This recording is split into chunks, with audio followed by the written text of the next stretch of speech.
Welcome to the Deep Dive. This is where we take your sources, articles, research, and really plunge in to find those illuminating insights.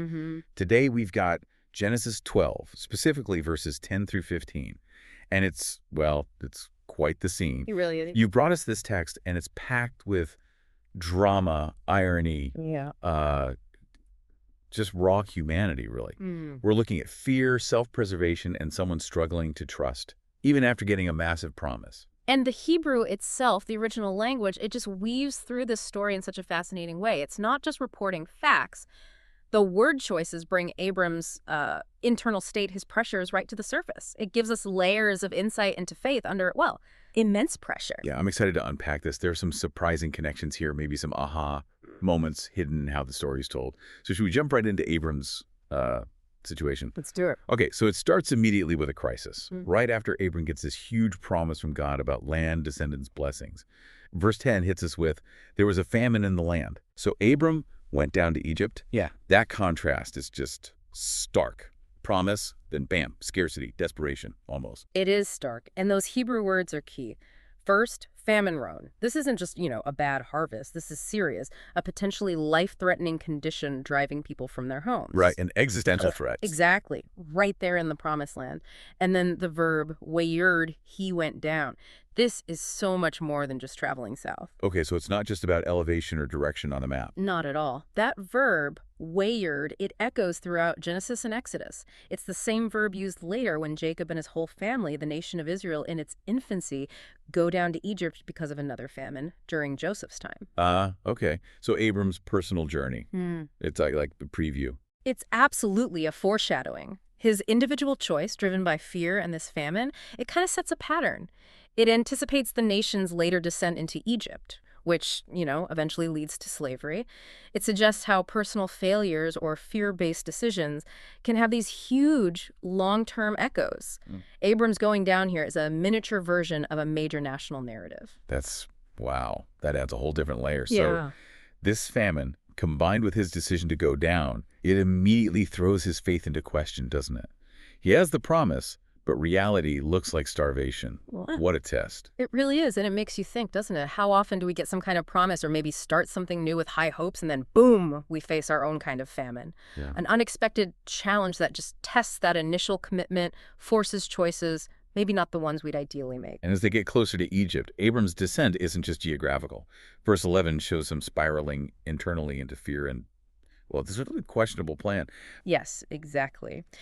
He turns to Sarai, his wife, and says, "Behold, I know you are a woman beautiful in appearance." The Hebrew is Yifat Marhe. It means literally beautiful of appearance. And it seems like a genuine compliment. He sees her beauty. Yeah. He immediately twists it.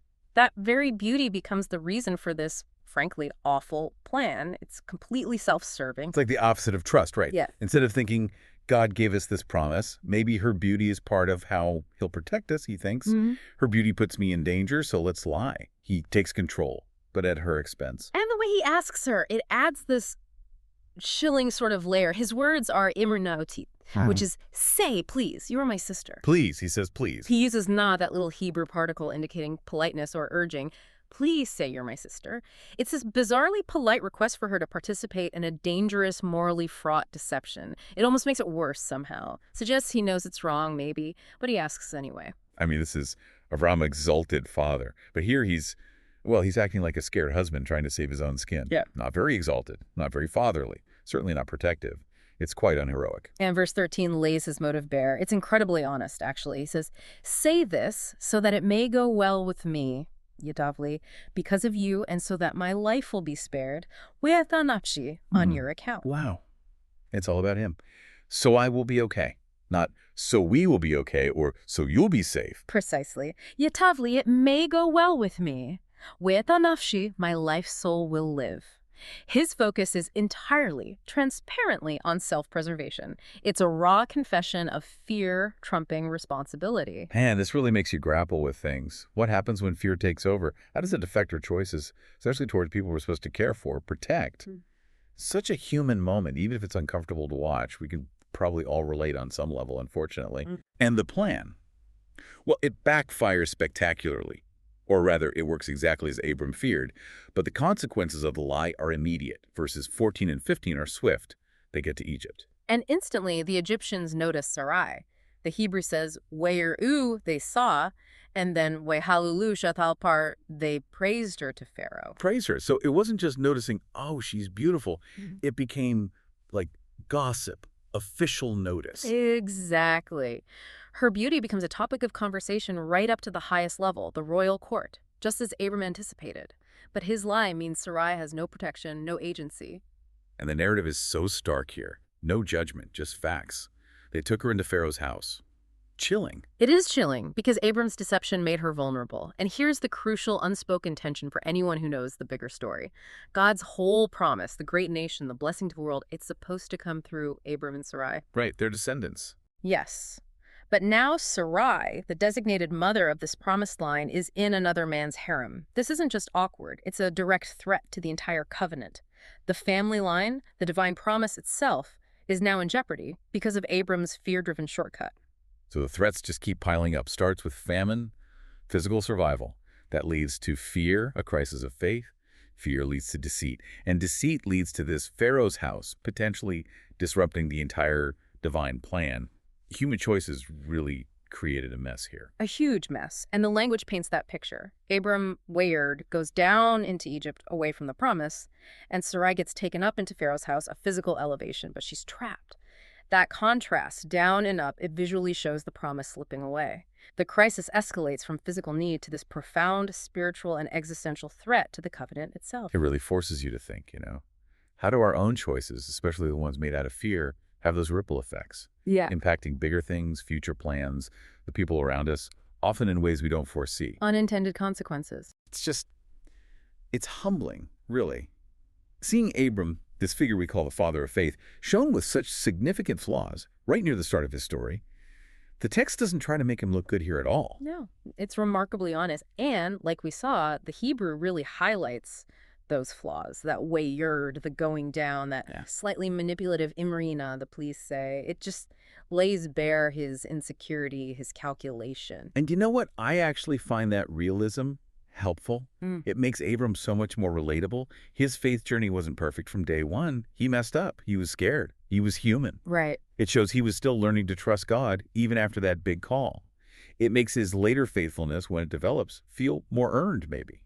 More authentic. I think that's a great point. And theologically, what stands out is that despite Abram's fear, despite his terrible plan, despite the mess he creates, God's promise is still there in the background. It hasn't disappeared. It's the one constant. The narrative seems to suggest that God's faithfulness isn't actually dependent on Abram being perfect. The promise endures even when human faith falters badly. So what does that tell us about faith itself? Maybe it's not always about being fearless and perfect. Maybe faith often looks like this. Messy. Coexisting with fear, with doubt, even with some pretty selfish actions sometimes. That's something to really chew on. It is. So just to recap those key Hebrew words that open this up for us. Ro, the famine that started it all. Wayward, that loaded going down foreshadowing Israel's future. Yofat Marhe, Sarai's beautiful appearance that became the crisis point. Then Abram's Imrina, please say, revealing his fear manipulation, his raw motive, Yetavli, that it may go well with me. And finally, the Egyptians, Wehalu, praising her to Pharaoh, sealing her fate temporarily. And those words, they paint such a vivid picture of Abram at this moment. Fearful, focused on himself, compromising everything. It's uncomfortable, but incredibly honest. But the profound takeaway, I think, is that even in the middle of all this human weakness and the mess it creates, God's promise just lingers. It holds firm. It's going to endure, even while Abram is still figuring out what it means to trust. It speaks volumes about the nature of that promise. Which leaves us with a final thought to consider, maybe for yourself. Yep. When you face your own personal crisis, your own famine, what's your instinct? Is it self-preservation above all else, maybe even at the expense of principles or people you value? And what might those moments of going down, whatever they look like for you, reveal about the real strength of the promises you're holding on to? Or maybe the promises that are holding on to you? Something to think about until our next deep dive.